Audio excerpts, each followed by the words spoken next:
programa de hoy, delincuentes secuestran a un sacerdote en Nigeria. En Tierra Santa, tras reciente liberación de rehenes, renuncia importante miembro del Gabinete de Guerra de Israel por discrepancias en el manejo del conflicto con Hamas. Reliquia de Carlo Acutis llega a Costa Rica, país de origen de una joven que recibió el segundo milagro que lo convertirá en santo. En Argentina se ordena el primer sacerdote de una nueva diócesis. Desde el Vaticano, a cantar la alegría y esperanza en Cristo contra la tristeza de la guerra, insta el fundador del coro de la diócesis de Roma en los 40 años de su creación. Hola amigos, hola Eddie, iniciamos una nueva semana informativa. Así es, Natalie, qué gusto estar contigo y con nuestros televidentes desde nuestros estudios en Lima, Perú. Bienvenidos a su noticiero con enfoque católico de WTN Noticias. Yo soy Natalie Paredes. Soy Eddie Rodríguez Morel, gracias por estar con nosotros. Empezamos las noticias desde Nigeria, donde un sacerdote está secuestrado desde el domingo, según la agencia de noticias Fides. Se trata del padre Gabriel Uke, párroco de Santo Tomás, al noreste del país. Fue tomado como rehén por un grupo de bandidos armados que entraron a su parroquia por la mañana. El padre Manuel Casá, vicario general de la diócesis de Cafachán, condenó los incesantes secuestros con fines de extorsión de ciudadanos inocentes e indefensos de las comunidades. El vicario agregó: mientras colaboramos con los agentes de seguridad para la pronta liberación del padre Uke, queremos instar a todos a que eviten tomarse la justicia por su mano. Utilizaremos todos los medios legítimos para que el padre Uke vuelva sano y salvo. Ahora la última información sobre la guerra en Tierra Santa, con la liberación de 4 rehenes israelíes este fin de semana tras una mortal operación del ejército israelí. Aquí los detalles. Entre lágrimas y abrazando muy fuerte a su hija, Jacob Argamani recibe a Noa Argamani, la joven israelí de 25 años rescatada del cautiverio de Hamas. El video del secuestro de Argamani fue uno de los primeros en salir a la luz, en el que se le ve entre 2 hombres en una motocicleta mientras grita «No me mates». En otra escena ingresa el rehén rescatado Andrew Kozlov, de 27 años. Lo sostiene el personal médico. Kozlov abraza al tercer rehén rescatado, al Mohmeir Yang, de 21 años, quien luego se reúne con sus familiares entre lágrimas y abrazos. Shomi Sip, de 40 años, es el 4.º rehén que fue liberado de las manos de Hamas. Se reúne con sus familiares luego de 246 días de cautiverio. Ellos son los 4 rehenes que fueron rescatados el sábado 8 de junio último en una operación del ejército israelí que atacó 2 lugares a la vez y bajo fuego. Los 4 rehenes fueron secuestrados en el Festival de Música Nova el 7 de octubre del año pasado.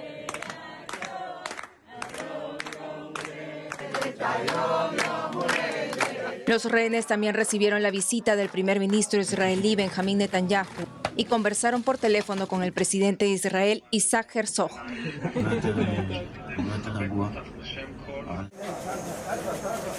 El Ministerio de Salud de Gaza afirmó que al menos 274 personas murieron y cientos resultaron heridas en la operación de rescate israelí del sábado. Los civiles describieron escenas de horror sobre el terreno, calificándolo de infierno en la tierra. El avión bombardeaba al azar, golpeaban casas con cohetes, había cadáveres en las calles, perdí a mi familia, 14 personas murieron. Él es el único que sobrevivió, él y su madre.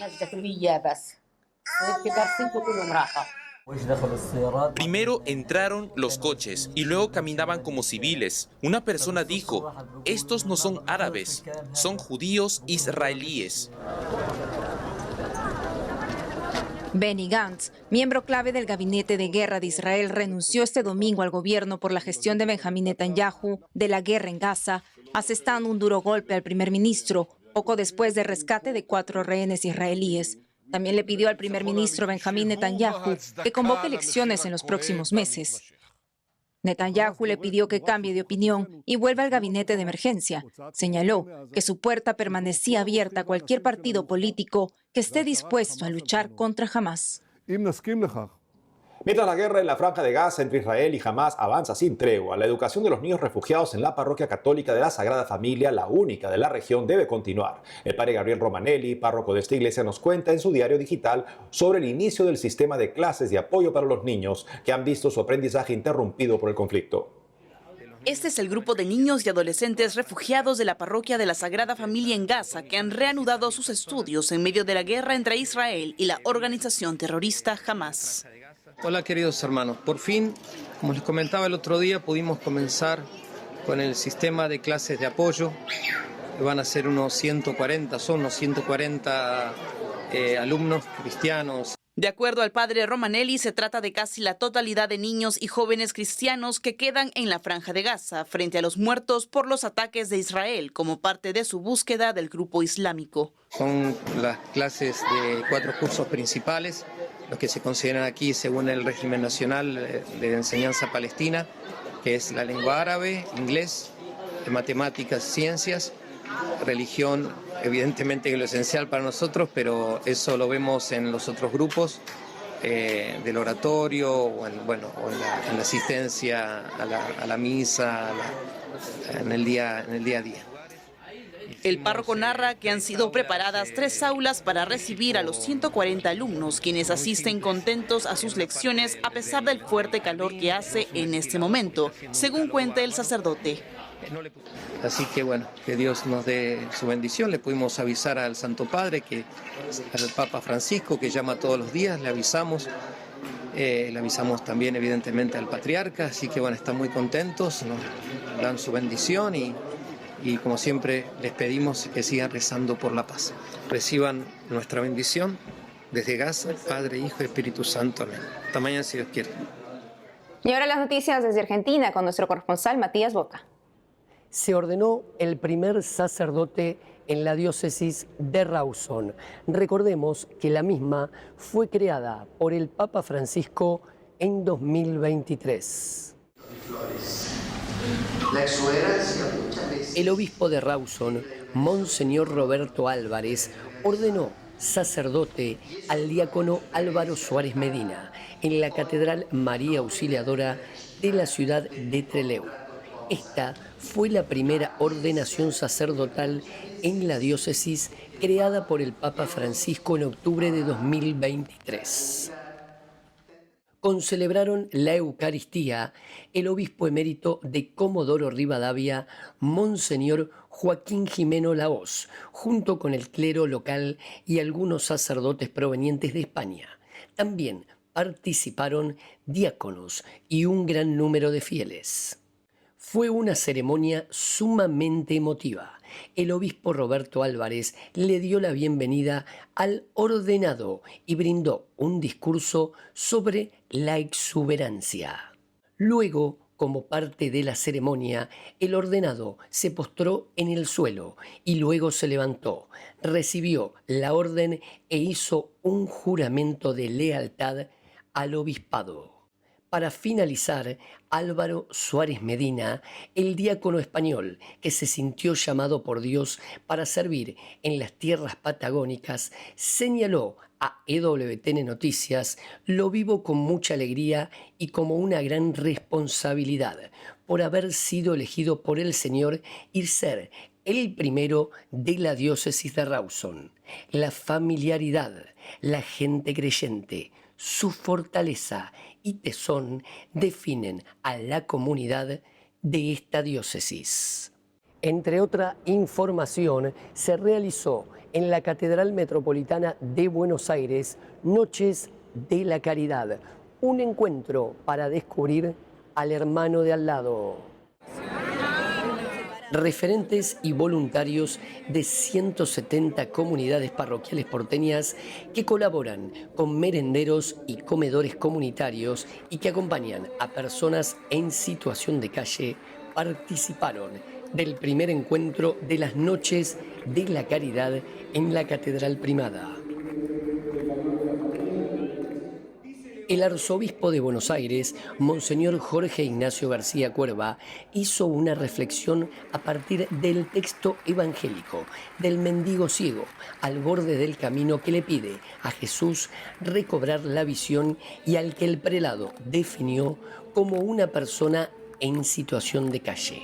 La idea es justamente esta, la de conocernos, la de intercambiar opiniones, la de intercambiar experiencias y la de alguna manera tomar conciencia que solos no podemos, que estamos con muchas preguntas, que las respuestas que tenemos son aproximaciones porque estamos con una realidad muy compleja y por eso también nos quisimos dejar hoy iluminar por la palabra de Dios, por este ciego de Jericó que creemos que también fue alguien que estuvo en situación de calle y cuáles fueron los gestos y las actitudes de Jesús. Porque nosotros de alguna manera lo que queremos es, al modelo de Jesús, poder acompañar a quienes están al borde del camino. Y de un modo especial hoy nos encontramos con todas las parroquias, las comunidades que tienen algún tipo de acompañamiento a la gente que hoy vive en la calle, ¿no? Comedores, ducha, Noche de la Caridad, y fue impresionante la cantidad de gente que vino. Creo que, como dijo Monseñor García Cuerva, nos hace muy bien, nos hizo bien encontrarnos, darnos cuenta que no estamos solos, que somos muchos los que tratamos de ayudar a nuestros hermanos. Luego, 2 jóvenes de los Hogares de Cristo dieron testimonio de su situación y contaron su historia de recuperación de las adicciones en estos espacios que fomentan los curas villeros. Nos sorprendimos en esto de cuánto hacemos y no conocemos.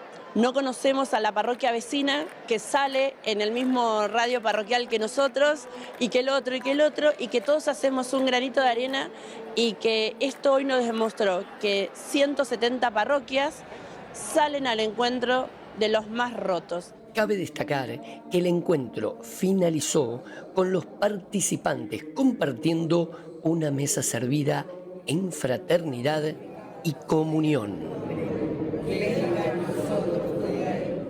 Desde Buenos Aires, Matías Boca, EWTN Noticias. Nos vamos a Costa Rica, donde ha llegado una importante reliquia del beato Carlo Acutis, país de origen de una joven que recibió el segundo milagro que lo convertirá en santo. Sobre esto y más informa nuestra corresponsal Anastasia Telles.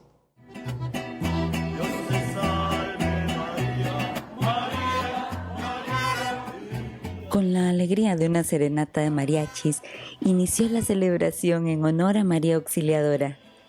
Miles de fieles peregrinaron rezando el Santo Rosario desde las 4 de la mañana, dirigiéndose a la capilla donde la actividad culminó con la Santa Eucaristía. Para los costarricenses es especialmente importante la advocación de María Auxiliadora, ya que desde el siglo pasado, la Casa de María Auxiliadora, Obras Sociales Sor María Romero, se dedica a ayudar a los más necesitados. Migrantes indocumentados y personas sin seguro social utilizan los servicios de los consultorios médicos, donde diferentes especialistas atienden de manera gratuita. También, la beata Sor María Romero creó en la Casa de María Auxiliadora el grupo denominado Las Margaritas, en honor a la primera mujer a la que ayudaron con alimentos. Las asistentes al grupo reciben víveres, formación cristiana y humana. Para las niñas y adolescentes en riesgo social se fundó el internado, una escuela de orientación social para que las niñas aprendan diferentes habilidades que les ayuden a salir adelante una vez terminados sus estudios académicos. Sindea es un grupo para que jóvenes de zonas pobres y que desertaron después de la primaria puedan terminar su secundaria, recibiendo estudios, alimento y transporte. Para las madres solteras que deben trabajar, existe una guardería donde tienen la posibilidad de dejar a sus pequeños para que aprendan mientras sus madres trabajan. Antes de fallecer, la beata Sor María Romero fundó 3 ciudadelas, dentro de las cuales se construyeron 117 viviendas de bien social. Cabe destacar que la beata de origen nicaragüense estuvo la mayor parte de su vida en Costa Rica y el milagro que la llevó a la beatificación fue a una costarricense. Aquí desde los consultorios de la Casa María Auxiliadora continuamos con información relacionada con milagros. Recordamos que el milagro concedido a una costarricense por intermediación de Carlo Acutis será el que lo lleve al altar de los santos.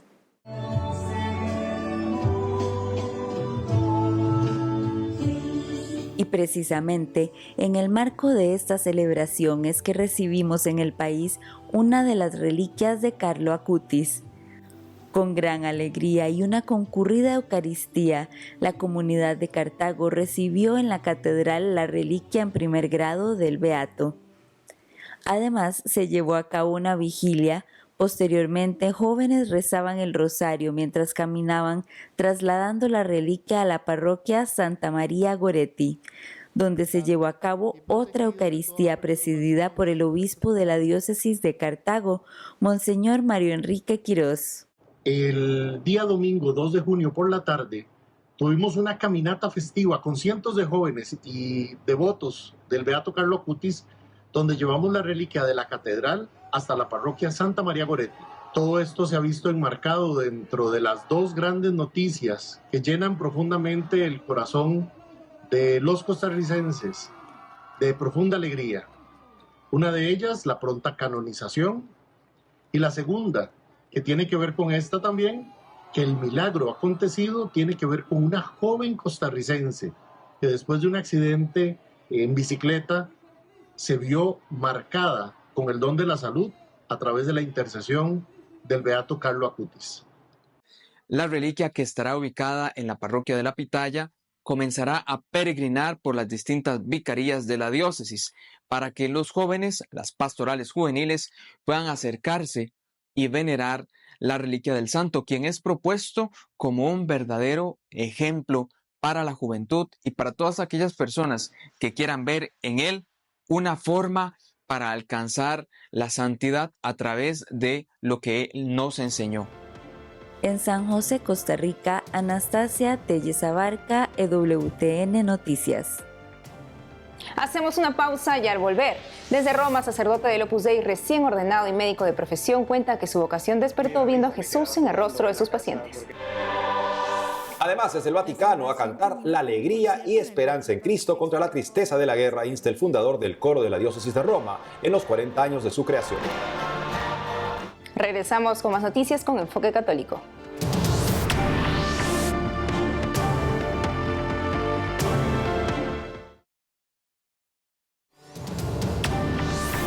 El 25 de mayo último se ordenaron 29 diáconos de la prelatura del Opus Dei procedentes de 19 países. Conversamos con uno de los sacerdotes que nos contó su testimonio y hoy nos acompaña un nuevo presbítero. Se trata del padre José Ángel Márquez, quien es de nacionalidad mexicana. Compartirá con nosotros su testimonio. Padre José Ángel, felicidades por su ordenación. Es un gusto tenerlo con nosotros en EWTN Noticias. Padre, cuéntenos sobre su conversión. ¿Siempre creyó en Dios o hubo algo que lo hizo acercarse plenamente a Él?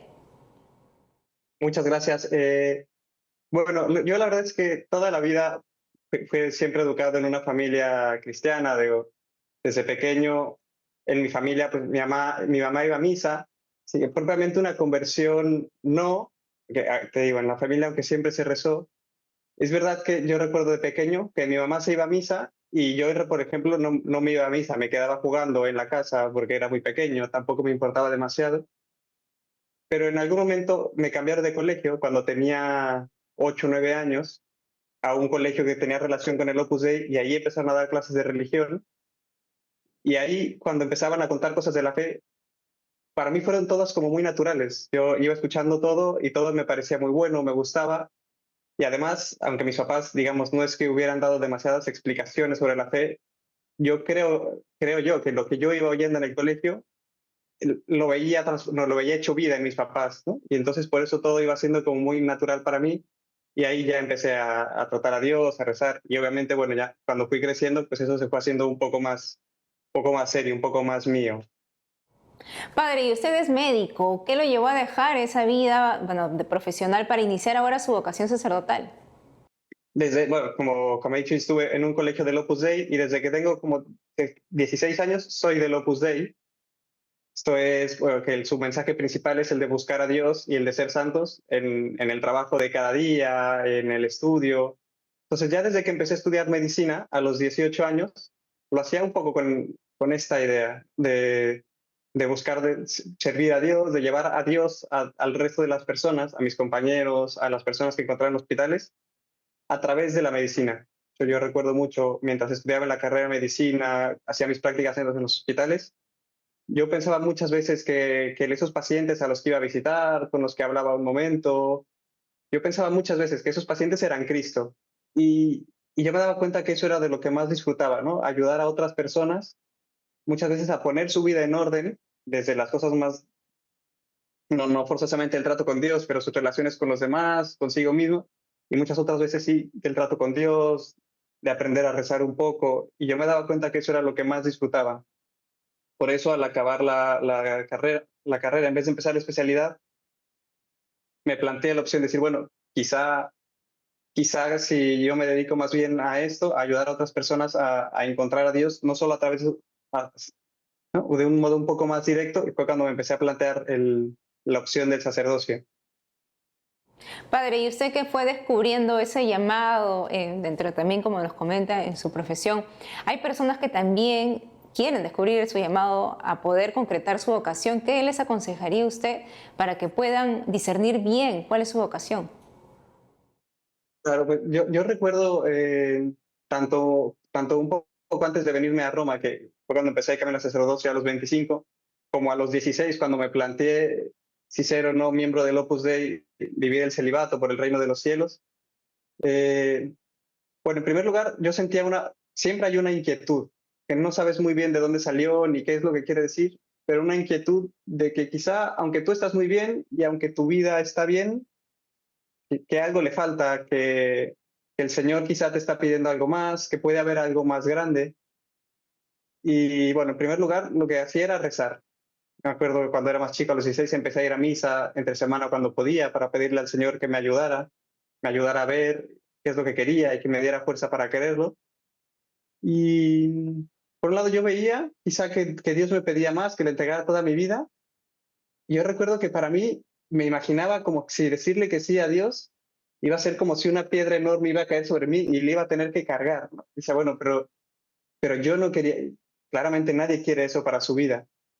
Pero luego está este salmo, ¿no? Dice, haz la prueba y verás qué bueno es el Señor. Y uno descubre que cuando dice que sí al Señor, esa cosa que me imaginaba antes, que como una gran piedra que cae sobre ti para cargar, para nada, al revés, es que tu vida mejora muchísimo. Es verdad, Padre. Y ahora, como sacerdote, ¿qué es lo que más anhela? Ahora, como sacerdote, por un lado, me gustaría ayudar a muchas personas a descubrir justo que Dios no está allá lejos, sino que allá lejos en el cielo, sino que es un Dios cercano, que es un Dios que está siempre ahí para nosotros. Me encantaría eso, poder ayudar a la gente a descubrir a ese buen Dios. Y seguro que así va a ser. Gracias por la entrevista, oramos por su vocación, por su misión. Gracias.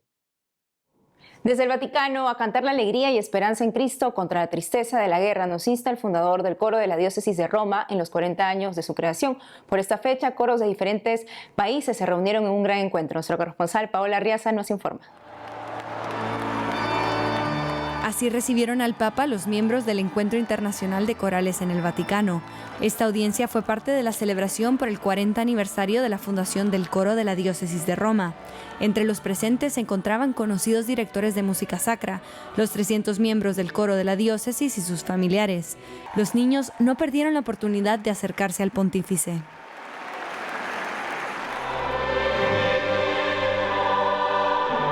La celebración culminó con un concierto en el Vaticano.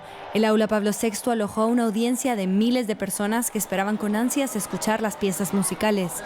Para conmemorar esta ocasión, el director de la Coral Romana preparó una canción inédita titulada Cristo es mi esperanza. Proprio in vista del giubileo. Justo en vista del jubileo y pensando en la actualidad, es tan importante cantar la alegría de la esperanza, porque todo el mundo piensa con tristeza en las cosas que suceden en el mundo, en la guerra, en la violencia, en el odio, en la enemistad. Pero es bueno cantar en cambio para contrarrestar todo esto, que Cristo es nuestra alegría, nuestra esperanza. El coro de la diócesis de Roma interpretó un popurrí con algunas de sus piezas más significativas a través de los años. Artistas provenientes de distintas partes del mundo unieron sus voces.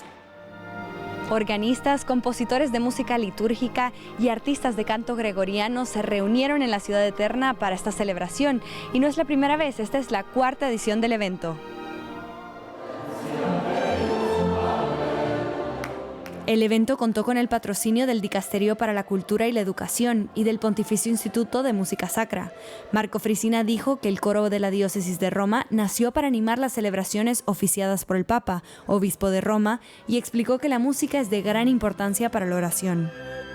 Porque la música orienta el cuore verso una direzione. Porque la música orienta el corazón hacia una dirección, y si esa dirección es Dios, la música se convierte en uno de los más bellos medios para rezar. Así como escuchamos esto tan hermoso que te ayuda a ensanchar el corazón, a encontrarte con los demás, a superar las diferencias, ya sean de cualquier nación, de cualquier religión, de distintas ideas, edades, la música te une. De ogni età, la música te unisce. La celebración concluyó con el rezo del Ángelus en la Plaza de San Pedro, donde el Papa Francisco envió un saludo especial a los miembros del encuentro de corales, y ellos respondieron con una ovación. En Roma, Paola Riaza, EWTN Noticias.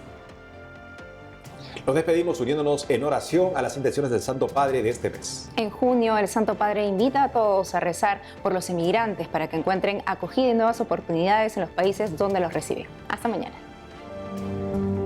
Queridos hermanos y hermanas, quisiera que en este mes oremos por los que huyen de su país. Al drama que viven las personas forzadas a abandonar su tierra, huyendo de guerras o de la pobreza, se une muchas veces el sentimiento de desarraigo, de no saber a dónde se pertenece. Además, en algunos países de llegada, los migrantes son vistos con alarma, con miedo.